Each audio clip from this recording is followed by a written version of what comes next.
the link. I gotta, oops, wrong one. I put it in my event.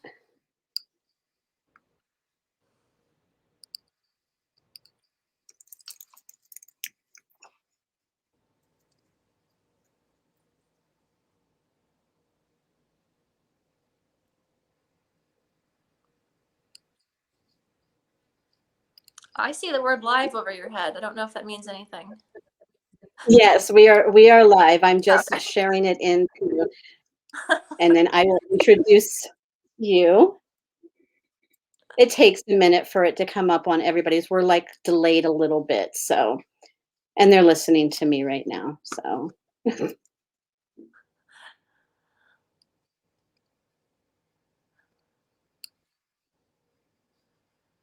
And I just want to share it into the event.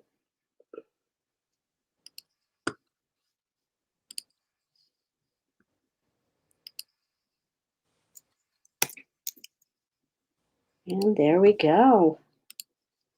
All right. Hi, everyone. My name's Terry. I am the owner of I Smell Books, and today we are here with author Jerri Chisholm. I hope I didn't butcher your name. Is it that how I pronounce it? No, I think it sounded right to me. Okay, good. And she's the author of Escaping 11, which was in our book box. There we go. It was in our book box in December. Yeah. Before the pandemic.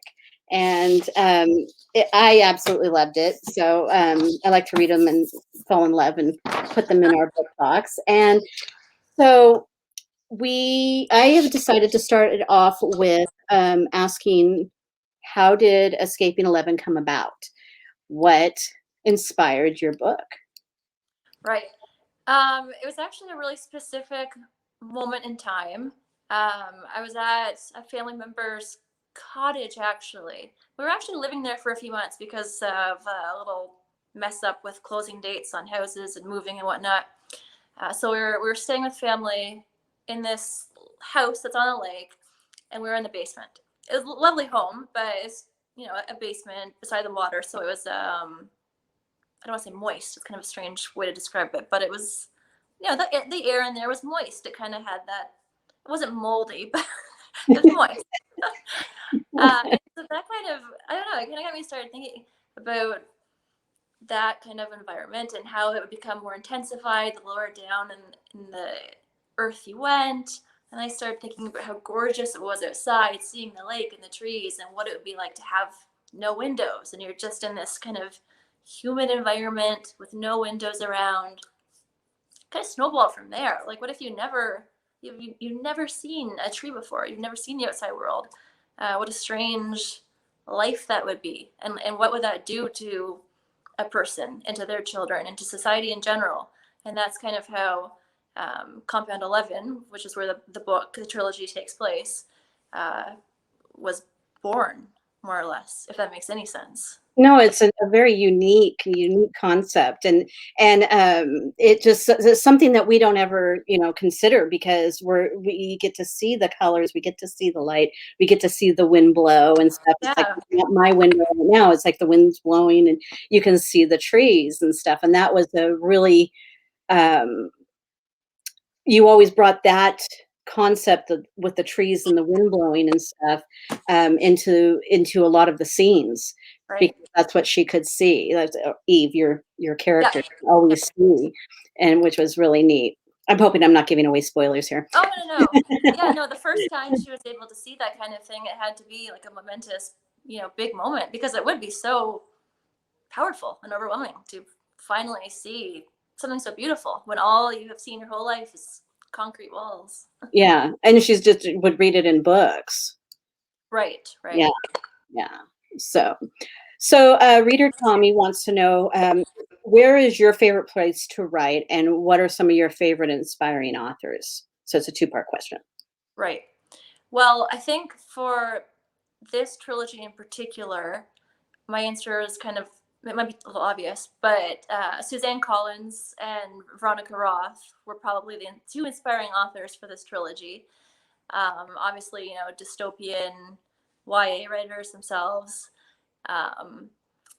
I think the Divergent series in particular by Veronica Roth, I just really loved the mood of the book, of her book. And I think I tried to kind of carry over some of that feel, even though the story itself was much different. That feel really inspired me, I think. And then as for my favorite place to write, this is so bad, but it's actually in bed, which is lame. And it's actually like really bad for my spine because I'm kind of like this as I write. But it's so cozy and yeah, so that's where I write. Is that where you feel like you kind of like get in the mood? Is in your bedroom? You know, because you're Totally. Yeah, I mean, I have 3 young kids, so the rest of the house is chaos. a write-off. Totally.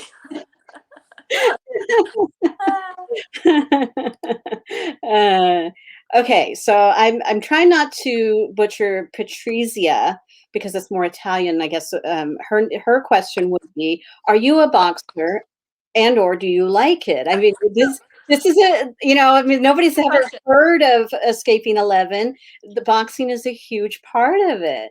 Yeah, the fight scene is a big part of it, and it's actually a little bit surprising, I think, to anyone who knows me because I'm definitely the kind of person who's like this. If I'm watching a movie or something, and there's like a fight scene, like so it's strange that it played such an important role in this series. So and no, I'm not a boxer myself. My mother, who's 72, actually boxes. Really? Yep. I don't think she's drawing any blood though, so it's a little different. But anyways, so yeah. So did you get to do a lot of research with mom? Um, well, not a ton. It was more like internet based research and from reading other books and stuff. She did send me one video of her sparring, and it was impressive. I couldn't have done it. I mean, she's in her 70s, so. So I'm kind of like adding to this question with it because I thought boxing was a really good concept in it. Is it something that you've always wanted to do, or is it just something because I really do like really strong characters, Mhm. and so and women that can actually fight through stuff and through adversity and be strong in situations. And so that's why your character really spoke to me. Right. Yeah, it was super important that she was a strong character. I have 2 daughters myself. I consider myself to be a feminist. There was no doubt that she was going to be a strong character. And so the question was more, how can I express that? How can I portray her strength? And the physical strength, which is what I ended up doing in part. I mean, there are more elements there too. But the physical strength in particular, I thought was kind of a neat way to show it because it's not as common for a female character to put her in this kind of nitty gritty scene. But I think the setting of the book itself, kind of like being in this very this concrete box where you really can't leave, and it's very violent, and it's like a way for her to survive essentially. And her father was grooming her to essentially help her to allow her to survive compound life. So it kind of seemed like a perfect fit because of the setting of the book, because it's this violent society to begin with, right? Yeah. It's not like they're living in the Garden of Eden and there's this random boxer. Do you know what I mean? Like it just felt very organic that she was kind of bred to fight in this environment. Does that make sense? Yes. To survive. Yeah. Because it's going to take a really strong person to survive that. Yeah. Okay, so I have my question here is your opening scene for chapter 1 has stuck with me. No, good. And how did you come up with that scene? Right. Because it's like really gripping, and it's only 2 paragraphs that, you got that across. Oh, thank you. Yeah. Well, it was actually kind of born from a very specific moment, similar to where what I was describing about being in that basement. This time I was just, preparing some food in my kitchen, and I happened to get lemon juice in an open wound on my hand, and I thought, like that really hurts. And then I was kind of like leaning into the pain and thinking, how interesting it would be to delve into the psyche of someone who can really truly embrace that pain and not let it affect them the way I would, like others, who almost enjoyed it. And so that kind of, I thought that was like a really powerful um, idea because it involves so many senses, right? So you have the smell of the lemons, and the feeling of the pain itself. It just seemed like a very tactile kind of thing, and that's how the book opens with her dad cleaning her wounds using a lemon, right, to clean her knuckles, her bloodied knuckles. And so, anyways, that was born just from me in the kitchen being in pain. Your own experience. Yeah. Well, I thought it was a very, very good scene. It actually it said a lot about the main character, and that how she just kind of like held a lot in, Right. and you got a lot from just those 2 paragraphs about her, and it was like I have to get to know her. Oh wow, thank you. Yeah, no, I thought it was really, really good. Um, Andrea would like to know who your favorite author is, and she says that she's a sucker for knowing what authors read. So Yeah, she right. wants to know. That's a good question. um I don't know, it's hard to pick one author. I will say that at this moment I've been reading this series. I don't know if you've ever seen it or heard of it. I take notes during these because I really like to know about it, what everybody's a winter's promise. That sounds good. Yeah, it is. It's so good. I think there's 3 of them out now. So I just finished the third one, and there's just something very different about these books and our writing style. It's so, I It's don't so know. it's so big. It looks so good. Yeah. Yeah, it's funny. Like I started reading the first one, and the first 2 chapters, like I don't know, and then all of a sudden, I was looking at my watch. It was like 12 o'clock, and then it was like 1 o'clock. I just couldn't put it down. It was just, anyways. And I think the series is getting better as it goes. So right now, this woman, she's French, so I'm don't really want to butcher her name by attempting it. Christelle Desbos, I would say. Um, Dubois? well, it's not a Bois. It's just Bos. POS, huh? I'm not sure. Anyways, I would say right now she's sort of my favorite. I'm enjoying the series. Well, it's just another one for my to be read list.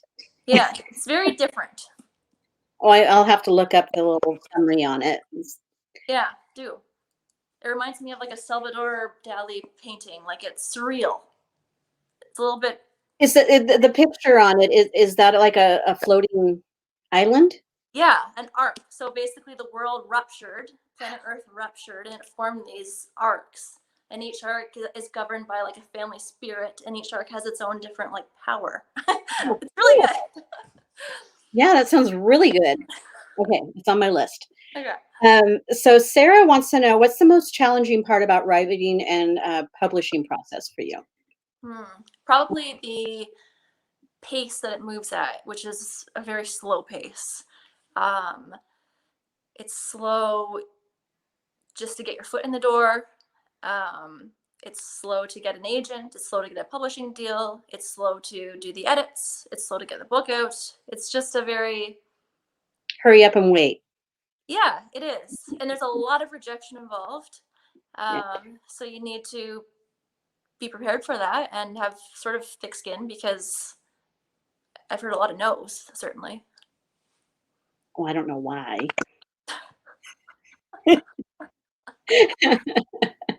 Okay, so Patrizia has she asked what inspired the series. I think we've already figured that out, but I'm gonna do like what inspired you to pick Eve as your main character?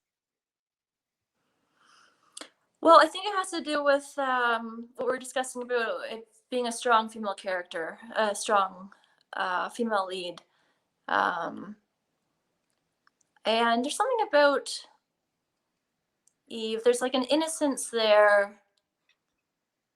and there's a hopefulness there that makes her darkness much more palatable. Like she obviously does have, she always has like a cruel side, but I think it comes across in the book that there's far more to her than that. That she's really not cruel. That's just one way she kind of views herself. Um, I just think she's a nuanced character. She's not a black and white character. There are a lot of layers there. Um, and I think even in the way I wrote the book, the first person perspective allows me to kind of delve into that a bit more and get inside her brain and see her trying to analyze the world around her, but also analyze who she is. I like her. Yeah. Obviously, I keep talking about her. Sarah always has really good questions. She wants to know, is there a particular message that you would like readers to take away from your books? That's a good question. A tough one. Yeah, there are a few. I mean, I guess most obvious is that it's to some extent a warning about climate change, global warming, that sort of thing. Since the whole premise is that the Earth is no longer habitable and society's been forced underground in order to survive.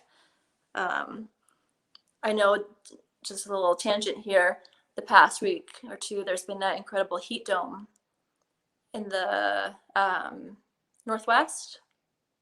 So more like Oh, BC, yes. Canada, where the temperatures are usually cool. And And they were, you know, the warmest on the planet. It was just wild. And then wildfires are everywhere now. It's just, so anyway, so that's kind of one thing that I hope is a bit of a takeaway. The other big thing is the importance of equality, democracy. I try to really highlight how fundamental those concepts are throughout the book and the whole trilogy, actually. Obviously, in Combat 11, equality is not existent, yeah. and so that's a big one for me. And then I think the last one I would say is maybe the power of hopefulness. So it goes back to Eve. Even though she has these horrible life circumstances and she's struggling in all these different ways, there's always like a sliver of hopefulness in her character that I think shines through. I think that maybe we could all, well, I could learn from that at times. Yeah. Sometimes that's all we have in life, and sometimes it's enough. Yeah. One of the things that I noticed with your book that I haven't run across before is that you, with Eve, you know, she starts out, she's obviously a fighter in it, but the women fight men too. And Yeah. she wouldn't back down, Uh-huh. even though it's like not something that you would see. I mean, and you know, I'm a mother of 5 kids, and I've had boys. It's like there's been girls that have wrestled, and the boys are like, "I don't know if I can do that, mom." You know, they've learned over the years that you don't do that. You know, we've separated it, but she went outside of the norm, Yeah. and she wouldn't back down. Hmm. And I like that about that character and what you did there. You know, it's something that you don't see all that often in Right. books. Thank you. Yeah, for saying that. I think it actually does add to that initial kind of sequence where she is in the ring with Ren. And I'm sure, or I hope that for a lot of readers, that was a little bit shocking and maybe even a little bit uncomfortable at times. Yeah. Well, I like that she could stand her ground, that you followed through. So, but I won't tell any more about it. You'd have to read it. Which book, Patrizio asks again, which book changed your life or had a big impact on your life? Right. I think I would say two. One was when I was really, really young, and it was Philip Pullman's The Golden Compass. It was so long ago, like, I can't even remember how old I was. And I don't think I even completely understood it at the time. But I just remember being in bed and being so, I was feeling so many emotions, like even a little bit scared. And it was just such a tangible, visceral kind of experience. And I think at that young age, it instilled in me how powerful books are. So I think that was actually quite life changing, and I can't wait until my kids are old enough to give that one a go. Uh, the other one I would say is The Great Gatsby. So for the Yeah. past 15 years or 20 years, I can't remember. That's always been my go-to kind of answer about my favorite book, The Great Gatsby. Uh, I should actually reread it because it's been several years since I've read it, but I do every 5 years or so pull it out, and I'm just there's something about the prose and the mood that F. Scott Fitzgerald creates. Like there's really like one I think he described Daisy's laughter as sounding like money or something like right. Like it just captured. Mhm. He can capture things so well. Um, so even before I started writing, I was really kind of keyed in on how talented this writer was and those finer details. So I think that kind of started me on this writing path, I would say. The And goal, how old were you when you got on that writing path? right. I would say my mid 20s. So I was actually either nearing the end of law school or doing my articles, which is what you do right after law school. And it's okay, but there was a lot of paperwork involved and it wasn't super there wasn't a huge creative element there that I think I was missing that. And so I started to take lunch breaks, which is shocking for an articling student to do because you're expected to, show up before everyone else and stay past everyone else and you don't take any lunch breaks. So after a few months of that, I was like, oh, I'm just going to take a lunch break and I'm going to write. And that's how it all started. I went to a coffee shop and I would start writing. And I wrote this book that actually took like 2 years. It was my first attempt, and it turned out just terribly. It was awful, but um, but that's part of the process too, right? Yeah. I mean, it Yeah, makes you human, I mean, it's just like anybody else that wants to write, they need to hear that. It's like, because your first I think it's very common to hear authors say the first time I ever tried something, it was awful. Yeah.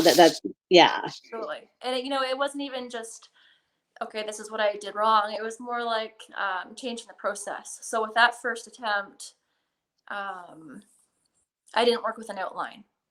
I had it in my mind that like it's supposed to be more of an organic, free flowing exercise, which Yeah. maybe does work for some people, but I'm more of an organized kind of brain. So I think that was like my greatest downfall with that project. So with my next attempt, I did the outline first, and it was so much easier and so much better. So now when I write, I did the outline, um, and I follow it more or less, but I do go off on tangents, and which is important, I think. But you need that free flowing, but you need it kind of within a framework, in my opinion.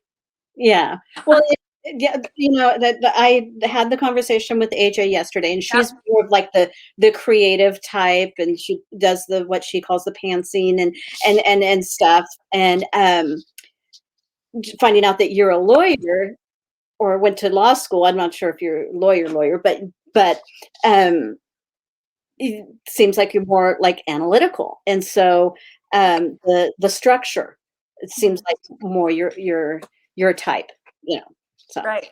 Yeah, and I don't know how those other people do it. Like, hats off to them.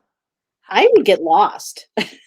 Well, how do you just go in blind? Like, I can't, I can't imagine. I can't imagine either. I can't. I'd be all over the place. I'd be writing about snowmen one minute, and then the Jolly Green Giant the next. I need structure. I just thought that's just me. Andrea wants to know, how often do you write, and what does the process look like for you? Okay, well, I definitely write daily. Um, and because I have young children, it mostly happens when they're sleeping, unfortunately. I look forward to the day when it's, not that, but they're still quite young. So anyways, that's my writing schedule more or less. And the process, as we just touched on, involves doing the outline, plotting in advance, but still letting some leeway for tangents here and there. Um, does that answer the question? I feel like I'm missing something. Yeah. Okay. Yeah, I mean, you've already stated that you like to write in your room and you like the outline. So, I mean, do you type it out? Do you write it out? Do you? I mean, what? Right. That's a good question. I think that my natural instinct is more to use the a pen and paper. Like I love that.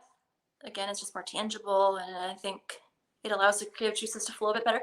But over the years, it's just not that efficient, and I'm wasting a lot of paper, and then I can't find the papers. So I pretty much do everything on a computer now, but I do miss that touch. Yeah, Um, you don't and have that search bar up at the right. Going, okay, where's this part? I'm actually doing edits right now for the second book in the 11 trilogy. Um, so I just bring it up to say that I do most of it on the computer, the changes and stuff that the editor suggests. But then I print out this like 400-page document. My husband gets so upset because it just you can't do double-sided on my little home printer. Anyways, I have to, and I have to go through it with a pen several times, and I'll use different colors, and it's like therapy or chocolate. It's so medicinal. I love it. Yeah, yeah. Well, I was talking to my sister the other day, and she'd got these index cards and all this stuff, and just for her little business that she's doing and stuff. I And love that. yeah, yeah. Some people are just that the total geek out moment. It's like Right, I gotta have totally. cards, I gotta have my highlighters, I gotta have this or that. It's harder to geek out with a computer screen. You have to print it. Yeah. But Yeah, some people have all the stickies on their computers and stuff, and that's true. That's true. I yeah, can't try stickies, but yeah, yeah. So, Sarah, here's one of Sarah's great questions. If you could be any of your characters for a day, who would you choose and why? right. That's a really good question. That's a tricky one to answer. I would say that my initial thought is Eve, of course, because I think she's awesome and spunky and just wonderful. But then I was thinking, like, her circumstances kind of suck. Why would I want to be on a lower floor? I may as well be Commander Katz, like the very head of the whole compound, living like a life of luxury. That sounds way better. Yeah, yeah, yeah. And well, I was thinking the same thing. It's like I don't want to be beat up. No, I I don't want that want to be either. uncomfortable. No, I would be a dream. Although, I mean, Commander Katz, I wouldn't be able to look at myself in the mirror because he's such a horrible person. So I guess I wouldn't want to be him. What are the nice preems? Okay, That's my answer. okay. Maybe Ren. um, so Patrizia, I was asking, which character from your book resembles you the most? Hmm. Right. Okay. This is an interesting question. I would have to say that I want to answer Eve because again, she's awesome, and she doesn't submit to authority. Right. I love that about her, and I'd like to think that I'm similar, but I'm probably not quite as. I'm too much of a rule follower. I like, Yeah, I think I'm dreaming there. But she prioritizes freedom above all else, and I'm a big freedom kind of person too. Um, so I don't know. There are some similarities, but if I'm being completely honest with myself, probably like her friend Maggie is more of an honest answer because she's just kind of a agreeable, I think, good-hearted person, and I think that I am. Those things. well, you seem like it to me. Oh, thank you. Uh, so Sarah wants to know if you had the power to be, wait a minute, if you had the power to have any of your characters and turn them into a real person, who would you choose? Ooh. Um, okay, again, I have two answers. One would be Ren because he's kind of alluring, isn't he? Like No, duh, he's dreamy. yeah. So there's that. I think Emerald though would be. I would have her be real. It should be a cool friend, cool Right. girl to hang out with. So I don't know. Well, Both.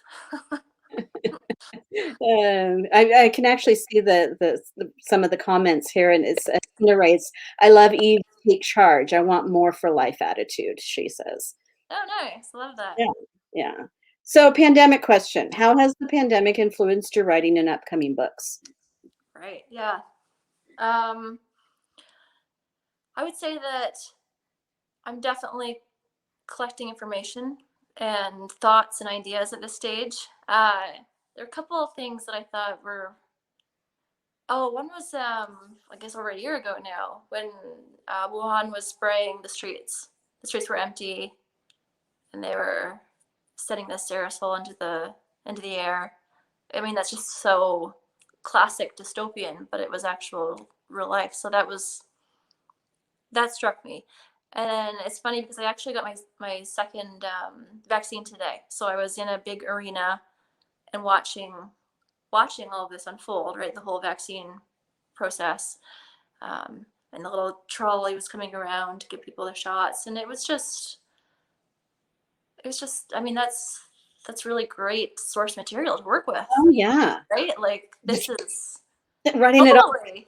It's a great time for a dystopian writer to be alive. Tell me you had your notepad. That's right. So yeah, no, it's I'm definitely collecting ideas, and those sort of tangible moments stick with me.